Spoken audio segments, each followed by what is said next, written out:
Mastermind বলা হয় বা সাইলেন্ট কিলার হিসেবে যাকে আমি বলেছিলাম আপনাদের, বা আলী খামেনির শাহাদাতের পর যে ব্যক্তি এই যুদ্ধটাকে মূল নেতৃত্ব দিচ্ছেন, যাকে নেতা কাকু এবং ট্রাম্প কাকু জমের মতো ভয় করেন, সেই তাদের নিরাপত্তা সেক্রেটারি আলী লারিজানের উপর হামলার ঘটনা ঘটেছে।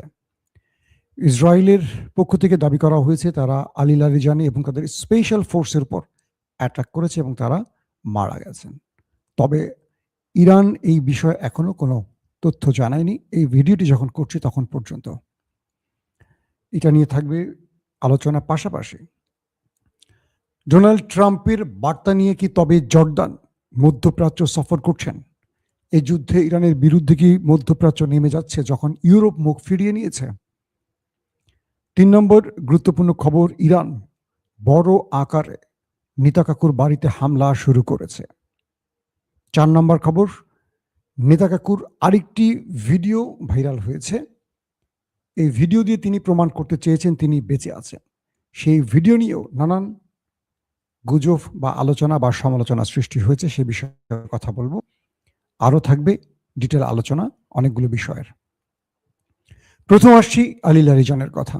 আপনারা জানেন তিনি এই মুহূর্তে ইরান, আমেরিকা এবং ইসরায়েলের মধ্যে যে লড়াইটা চলছে তার নেপথ্যের মাস্টারমাইন্ড।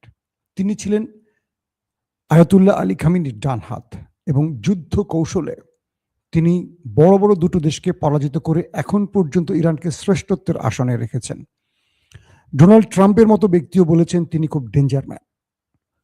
দখলদাররা তার ক্যারিশমায় দেখেছেন বিগত প্রায় 17 দিন কি ভয়ঙ্কর অ্যাটাক ইরান করেছিল। তার মূল সব ক্ষেত্রে বলা হচ্ছে এই আলী লারিজানে। একজন মেধাবী লোক, শুধু মেধাবী না, তিনি ইংল্যান্ডে মেবি ডক্টরেট সম্পন্ন করেছেন এবং তার পুরো পেপার, আমি তার যে ডক্টরেটের বিষয় তার পেপার আমি দেখেছি, সেই পেপারে আমি দেখলাম তার স্কিল, তার মেধার সাথে টেক্কা দেওয়ার মতো খুব কম লোক আছে।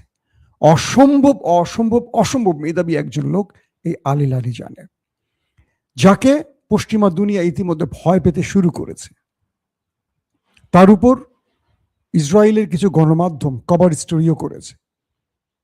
অবশেষে তার উপর বা তিনি যেই জায়গাটি থাকেন বাড়িতে, সেখানে বড় রকম হামলা করেছে এবং ইসরায়েল বলছে এই হামলায় ইসরায়েলের স্পেশাল ফোর্স এবং আলী লারিজানি এই দুজনই শাহাদাত বরণ করেছে। তবে এখন পর্যন্ত ইসরায়েলের ইরানের কোনো গণমাধ্যম এই বিষয়টি স্বীকার করেনি। দুটো বিষয় আসবে। যদি আলী লারিজানি মারা যান, আমরা তো জানবো শিগগিরই, ইরান জানাবে হয়তো এই যুদ্ধের গতি প্রকৃতি কোন দিকে যাবে। আমাদের মধ্যপ্রাচ্যের আউটলেটগুলো বলছে যদি আলী লারিজানি, আল্লাহ না করুক, মারা যান, এই যুদ্ধের গতি আরো বিপজ্জনক দিকে মোড় নেবে। এক খামেনিকে হত্যার পর যেভাবে ম্যাসিভ আকারে ইরান